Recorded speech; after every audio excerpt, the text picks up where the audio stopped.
busy producing They Come to America 1, The Cost of Illegal Immigration, and They Come to America 2, The Cost of Amnesty. Dennis Michael Lynch has quickly become a leading voice in the battle against terrorism and illegal immigration in the U.S. Over the past year, he's been interviewed on more than 120 radio shows nationwide. He's become a frequent guest of The Blaze and Fox News, and on July 4th, Sean Hannity held a 1-hour special devoted entirely to Dennis. So if you would please give him a warm Iowa welcome. I'd like to introduce Dennis. Thank you.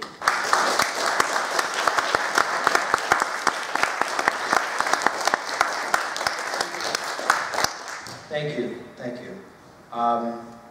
First of all, I want to say thank you to Storm Lake University. Your facility is outstanding. I want to say thank you to Tammy. She's been driving around the entire state of Iowa for me for the last 2 days. And thank you, Trent, and thank you, Eagle Forum. I also want to tell you that as a gentleman who drives the entire country doing what I do, a lot of times I'll go through a state and I'll hit sections that are beautiful and I'll hit sections that look run down. I am very, very impressed with the state of Iowa. It is just simply beautiful. Tonight, my presentation is a collection of clips. Some of them are from my films, They Come to America 1 and They Come to America 2. Some of them are just some news clips. And we'll go back and forth between the clips and my commentary. Hopefully, I will give you the information that you need to become extremely dangerous when you're talking to somebody who says that the borders are secure and that an amnesty would not affect this country in a negative way. That being said, first I would like to tell you a few things about myself that Tammy didn't tell you. Basically born into a middle-class family. My father is a Vietnam veteran. He is what's called a 1-9 Marine, part of the Walking Dead. He is a Purple Heart recipient. And unfortunately, Vietnam took its toll on him in more than one way. He came home an alcoholic. He's been that way his entire life. So I understand the impact and the sacrifice that our soldiers and Marines, everybody in the armed forces, what it is that they sacrifice. I also understand the sacrifice and the impact it takes on the family because my parents divorced at 13 years old. And why that's relevant in this particular case is because it forced my mother, a woman who had absolutely no college degree or any formal training whatsoever in terms of any sort of job training. She was forced to go out and work full-time versus taking care of my brother and myself. And the only job that she was able to land was a waitressing job during the day and a job as a bus girl at nighttime. So she was basically working 16, 17 hours. So I get a little upset when I hear people say that illegal immigrants take the jobs that Americans would not do. If my mother was a mother in today's environment, I'm hard-pressed to believe that she would be able to get one of those jobs. And I would be out on the street instead of having a roof over my head as a kid. So I understand the impact that this is all having on the American citizen. And I think sometimes when I go back and I'm driving through Iowa and I say, boy, why am I still doing this for? It's because of my experience with my father and the experience that I had with my mother. That said, sort of fitting that I'm giving this presentation at a beautiful university today. I stand in front of you, I have no college degree. In fact, I have dropped out of college on 5 separate occasions. I've tried and tried and tried, I just couldn't do it. And back in my very entrepreneurial days, I used to drive around a 500 SL Mercedes-Benz, $120,000 car, convertible. It was gorgeous. And on the back, the license plate read, no college, spelt incorrectly, which also is somewhat apropos. The reason why I tell you that is throughout the presentation tonight, I'm going to refer to the fact that I have no college, because some of the solutions and ideas that I have to solve this problem, maybe that's what you need. Maybe you don't need a college degree because it's so obvious. After the events of September 11th, I decided that I no longer wanted to chase the almighty dollar, and I started to chase the almighty dream, and my dream was always to produce films. Not necessarily films that take me down to the border, but it sort of happened that way, and I'll tell you how. I was supposed to be in film school for 2 years, and as you've already learned about me, I couldn't do it. So I lasted about 5 weeks, and I had learned enough about the camera and about making films that gave me enough to go out and do my thing. So I decided to go out to a place called the Hamptons, which is really a fancy word for the East End of Long Island. And as I would drive out every day for the 2 years that I was making this film, I would pass a man standing on the corner of a 7-Eleven.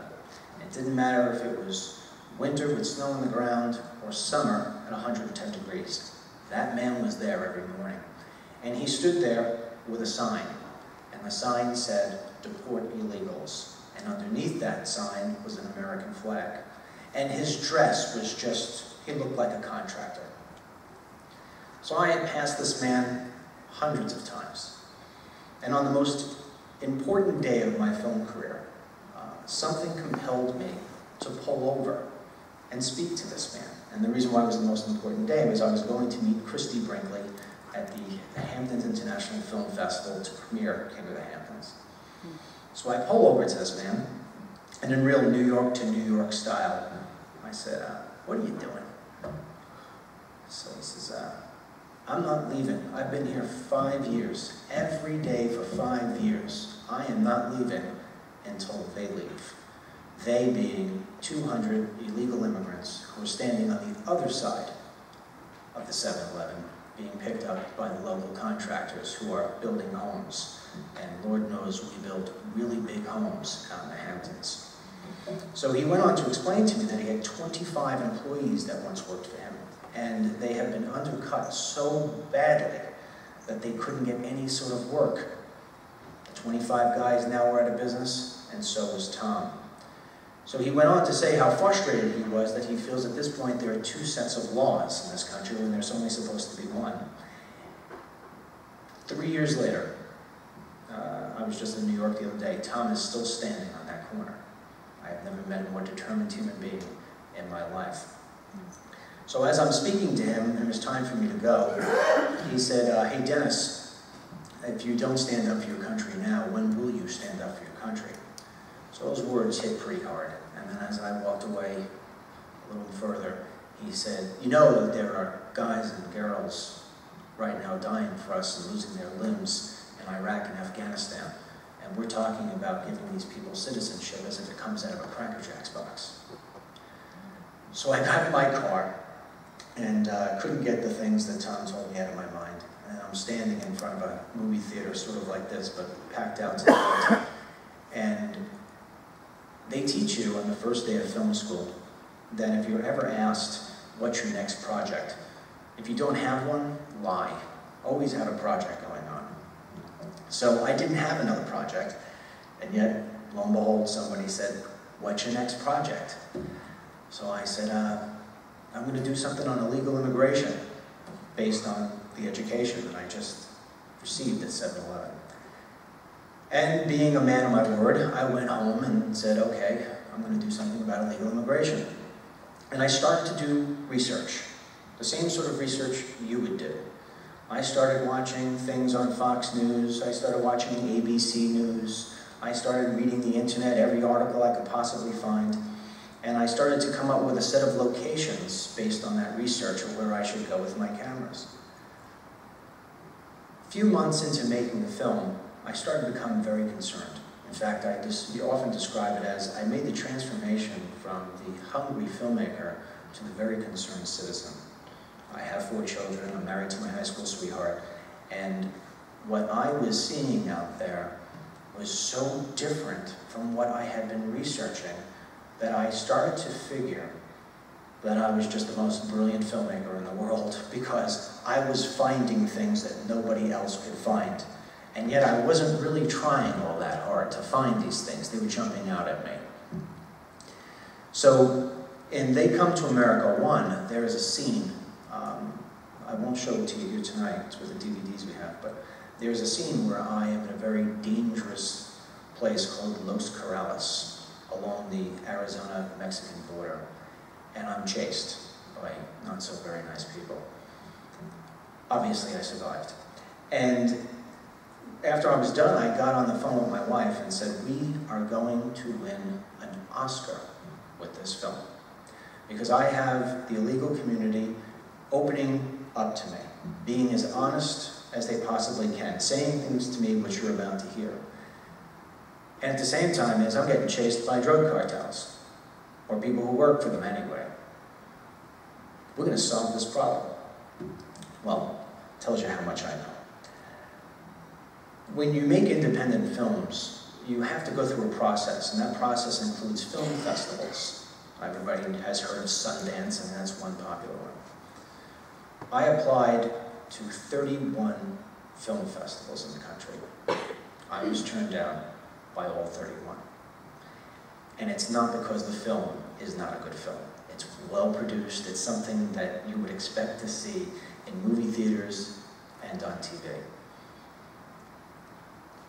What really hit me was that I was turned down by the film festivals in Arizona, Texas, California, Florida, places where illegal immigration is really running rampant. So I called upon one of my Hollywood friends who I had met in that King of the Hamptons film. And I asked him if he would please watch the film and tell me what it was that I was doing wrong. Was I filling out my festival applications the wrong way? What was it? He came back to me after watching the film and said, the problem is, your film is on the right. Now you have to understand something. At the time, I was not a political guy at all. So I said, I don't understand what you mean on the right. He says, really? I said, I don't understand what you mean. He says, well, it's not on the left. I said, just give it to me straight. He says, your film is something that you would see on Fox News. Still not understanding what he meant. I said, what do I do?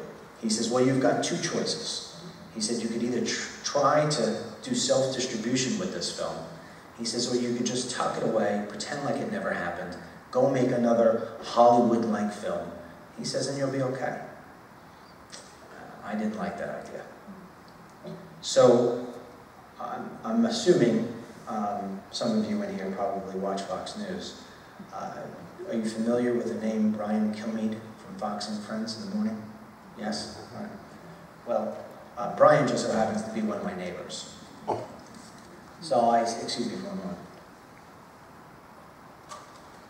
So I said, Brian, I got a film and such from Hollywood, you know who I was talking about, told me that the film is on the left.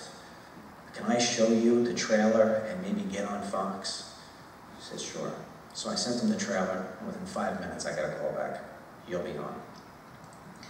So Brian had me on Fox and Friends. I had about 4 minutes, and from what he says, and with all humility, I agree with him. I knocked it out of the park in those 4 minutes.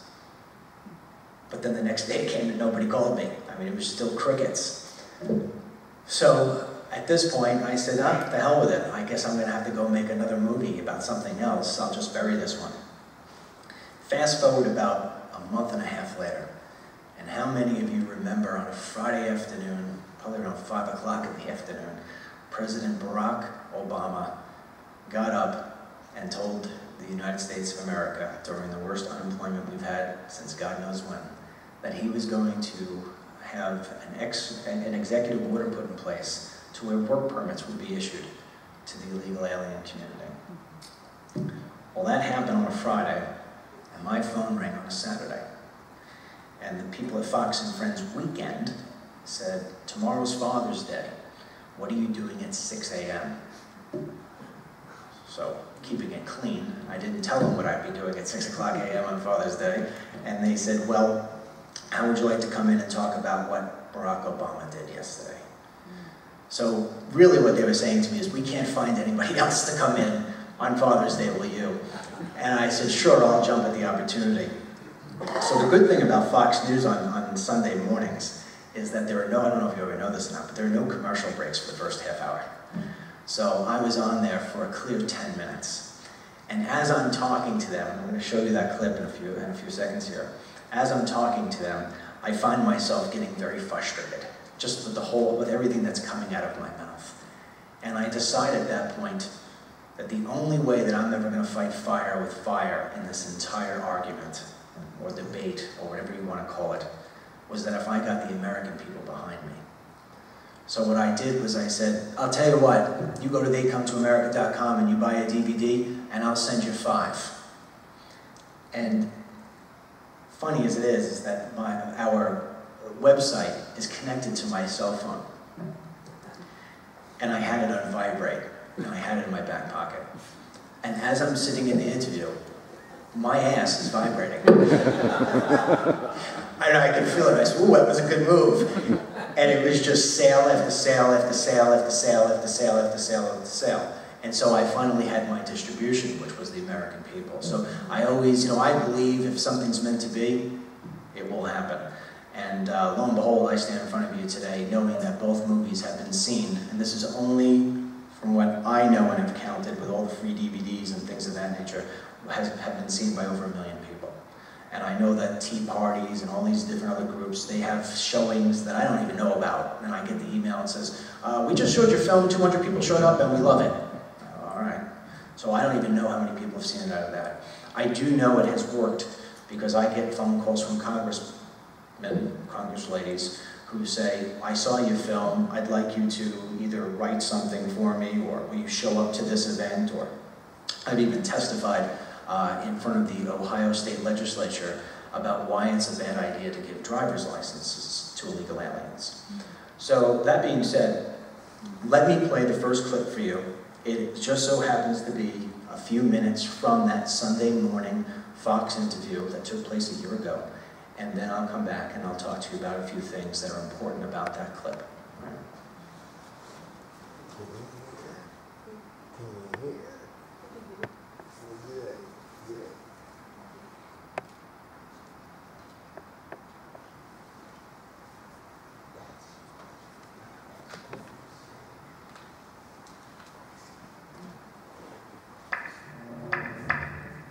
New documentary out, it's called They Come to America, and it asks those who would be affected by this if they plan to stay in the United States, and listen, their answer may surprise you. I don't want to make children here in this country, so I want to make money in this country and return to my country.